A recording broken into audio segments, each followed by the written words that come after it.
Abavandimwe muri Empafora muraho neza, nitwa Emmanuel. Mfasha akanya kugira ngo mbasangize overview y'ibyo umushyitsi wadusuye kwa gatandatu yatugejejeho. Umushyitsi wadusuye yitwa Innocent Ingabire, akaba yaratuganirije kuri topic yitwa public speaking for engineers. So ibyo yatuganirijeho yarivuze, avuga story yiwe ya public speaking, avuga impamvu byoroshye kuba electrical engineering student yakumva yuko public speaking atari ngombwa. Ikindi avuga imbogamizi yahuye nazo agerageza kongera public speaking skills ziwe, atushishikariza abishimangira avuga benefits cyangwa inyungu ziri mu kuba engineering student yaba mwiza kuri public speaking. Hanyuma atanga tips cyangwa ibyo twakita inama z'uburyo umuntu yakuza iyo skill ya public speaking, ari nako yatugiraga inama ku myitozo umuntu yakoresha. So amazina ni Innocent Ingabire, akaba afite vice president membership muri club yitwa One Run Toastmasters. Akaba afite bachelor's degree muri computer science yakuye kuri African Leadership University.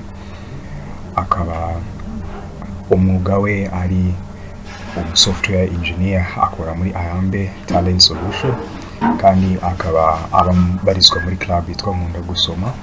Iyi club akaba ari club ihura rimwe mu byumweru bibiri, aho bafata abamambure b'iyo club biyemeza ku gitabo buri wese ku gitabo bazasomaho, buri wese akagisoma ukwe, hanyuma bakazahura basangizanya inyigisho bakuye muri icyo gitabo. Hanyuma rero avuga kuri story yiwe, yavuze yuko bimwe mu bintu bituma electrical engineering student cyangwa engineering student muri rusange yumva yuko public speaking atari ngombwa, ari uko mbere na mbere ifatwa nka soft skill. Soft skill ni izi skills nyine harimo yo public speaking, hakabamo gukomunika mu buryo busanzwe. Biriya nyine tuba dufata ko ari iby'abantu biga ibintu by'ama social science cyangwa biga ibintu bya finance. Tukaba twumva rero ntabwo biba ari ibyacu rero nk'abantu biga electrical, biga engineering. So ikindi nuko dufata umwanya munini tumara turi mu mashini, turi muri research, turi mu gukora ama innovations, bigatuma rero iyo public speaking tutayikuza muri twebwe cyangwa se tutanabona ko ari ngombwa. Ikindi gituma twumva yuko public speaking atari ngombwa, kumva yuko public speaking ntabwo ari ngombwa cyane kugira ngo umuntu akore akazi ke neza. So tukavuga yuko public speaking nanayifite akazi naba nahawe ntagakora neza. So kiri mu bintu bituma tutabasha kuba twashishikarira kuyikuza muri twebwe. Ikindi kikaba ari introversion. Aba engineering students benshi usanga ari abantu bihugiraho, akenshi usanga ari abantu bihugiraho, bakunda usanga bavuga amagambo make, usanga ashobora guhura n'ikibazo akumva ntabwo yakibwira abandi, akumva nyine arihagije, cyangwa se akumva yatekereza cyane kurusha uko yavuga muri make cyangwa muri rusange. Uvuga ngo rero kiri mu bintu bituma public speaking tutayikenera. Ikindi akabamo icyo bita comfort zone. Umuntu akumva yuko nimfata umwanya wo kwiga public speaking, nimfata umwanya wo kujoininga club izanyigisha public speaking cyangwa indi association, umwanya ntawo nzabona, cyangwa se birampagije nzaba mbikora. Kumva nibyo biyise comfort zone. Ubwo rero ikindi ni facts na statistics about public speaking. Ni ukuvuga ngo niyo nimero ya mbere, nibwo bwoba bwa mbere ku isi. Ni ukuvuga ngo ubwoba bwo kuvugira mu ruhame nibwo bwoba bwa mbere ku isi. Urupfu n'ubwoba bwa gutinya urupfu n'ubwoba bwa kabiri. Ariko urumva ko gutinya kuvugira mu ruhame nicyo kintu abantu benshi ku isi batinya. Hanyuma indi fact ni uko iyo utazi public speaking ubona umushahara uri byibuze 10% munsi y'uwo wakabonye. So iyo ufite public speaking skills bikongerera amahirwe yo kuba wabona umushahara wisumbuyeho 10% kuwo waba ufite, kubera yuko bashobora kukwizera bakaguha kuba managinga abantu, bashobora kwizera ukaba watanga ibisobanuro ku bintu runaka. Hanyuma ikindi nuko 75% y'abantu bari ku isi batinya public speaking. Muri miliyari 7 zigize abatuye isi, 75% batinya kuvugira mu ruhame. Ikindi nuko iyo utazi public speaking ntabwo ushobora kubona promosiyo ku kazi. Amahirwe yuko wabona promosiyo ku kazi utazi public speaking aba ari ku 15%, numva ni makeya cyane. So inyungu zo kumenya public speaking rero ni izihe? Zongera confiance na assertiveness. So I mean confidence. So confidence ni ukuba wakiyaminiya mu bantu, wakiyaminiya mu byo uvuga. Hanyuma rero assertiveness ni ukuba ushobora kuba wasaba icyo ushaka ukagihabwa, ushobora kuba wavuga ibitekerezo byawe bigashyirwa mu bikorwa.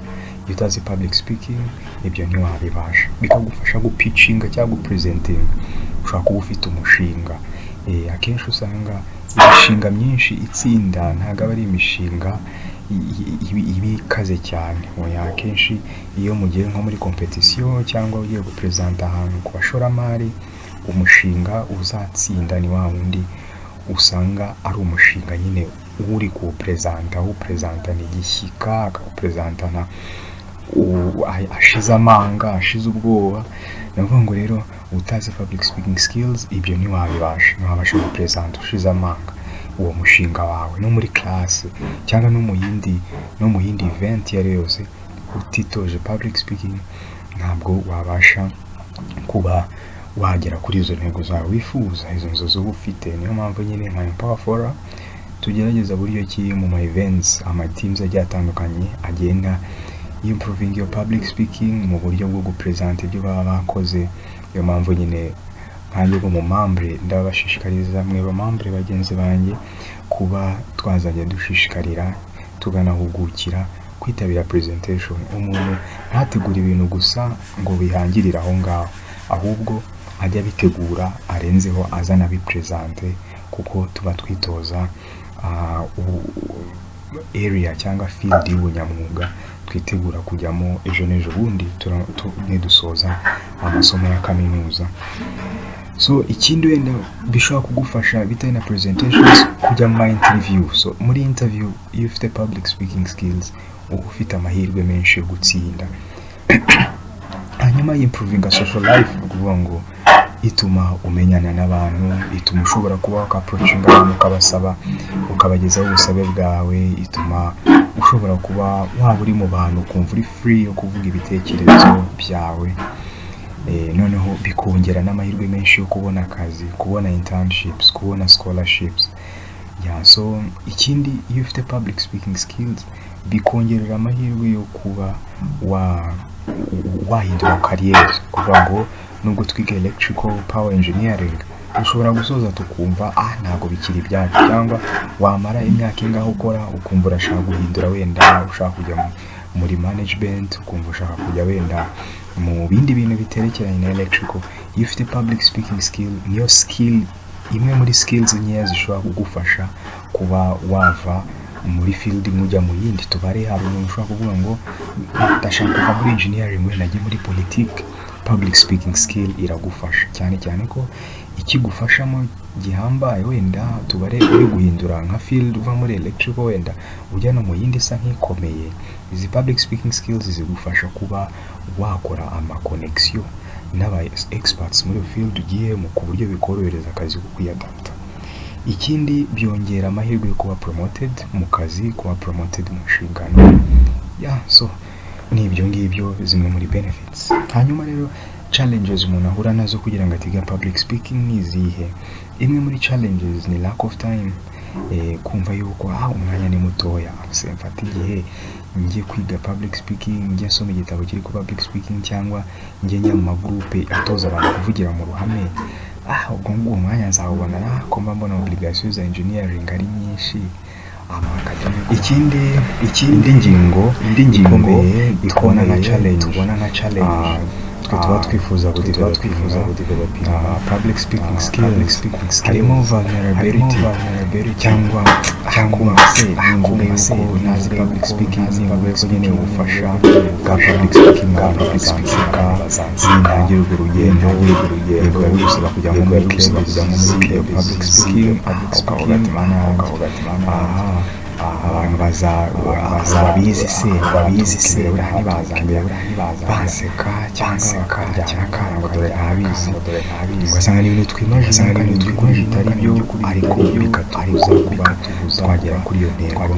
Hanyuma rero tukagira ikintu cy'ubwoba bwo gutangira mbere tuve muri kwa kundi ko kuvuga ngo bazaduseka tukabura uburyo twikura mu ikindi bigendanye nabyo ni ubwoba bwo kuba judged. Ese bazabona yuko natinze, bazabona yuko ko twe tubizi ko tutabizi ko zose ni challenges. Hanyuma ni gute rero wakitoza ukagerageza kwimenyereza public speaking.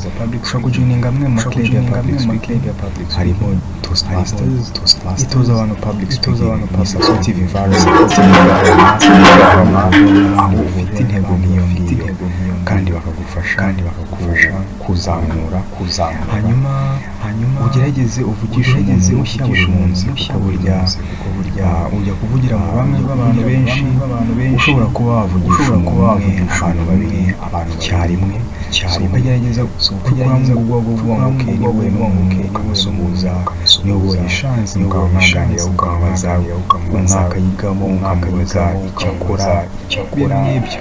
Hanyuma rero wigerageza kuba perfect, wishaka gusoma ibitabo, usome amavideyo, wumva amavideyo kuri YouTube mu buryo bwa public speaking, uburiwe uganira ibyari byose unyuze ntaho uzaguseka, icyiza uzaba uri kwikuramo, uzaba uri kwimprove.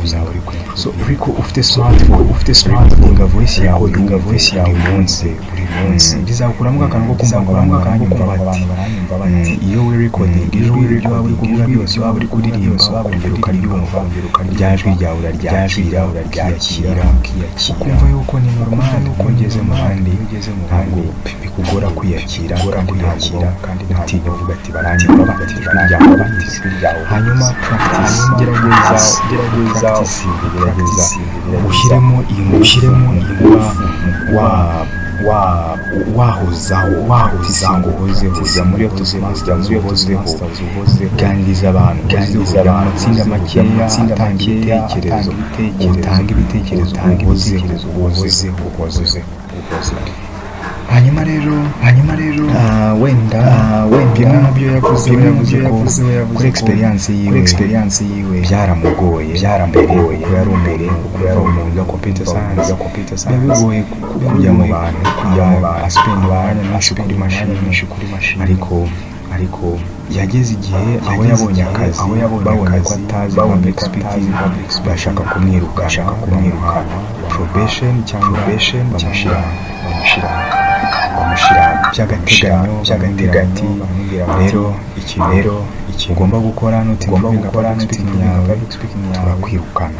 Ashiramo efu ajya arika ashaka Toastmasters arayijoininga kugira ngo adahomba akazi. So avuga yuko iyo aza kuba afite amahirwe nka Empower mu gihe akiri ku ishuri yari kuyakoresha, aya mahirwe ntayo yagize. Adushishikariza gukoresha iyo opportunity kugira ngo tudevelopinge izo skills z'ingenzi cyane ku kazi, cyane n'imwe tubona ko ari ingenzi. Ntituzagere muri iyo point abantu batwirukana ku kazi, bashaka kutwirukana ku kazi bitewe n'uko tudashaka, bitewe n'uko tutitoje mbere. So tayari kugira ngo opportunity tuzabona tuzayikoreshe neza. So ikindi yuko public speaking ifungurira amarembo menshi, mukagira isoni mu abantu, niba uzakuraho amahirwe, abantu niba uzakuraho opportunities. Public speaking ayo opportunity azakwihisha. so ikindi avuga yuko abantu barabugira none utagira ubwoba ku isi ariko ku isi ibanga nuko iyo ugize ubwoba emera kuba ufite ukora icyo ugomba gukora muri ubwo bwoba wikora inshuro imwe iya kabiri iya gatatu ubwoba bukagenda yego so tuve muri comfort zone to practicing a public speaking kuko idufitiye umumaro ndabashishikariza ko twakomeza kumva members wa Empower Forum hanyuma dushyigikirane tuzikorere ku gihe twitabira ama presentations twungurana ibitekerezo tumenyane so ndabifuriza amahoro n'imigisha by'Imana nitwa Emmanuel umuremyi wa Empower Forum.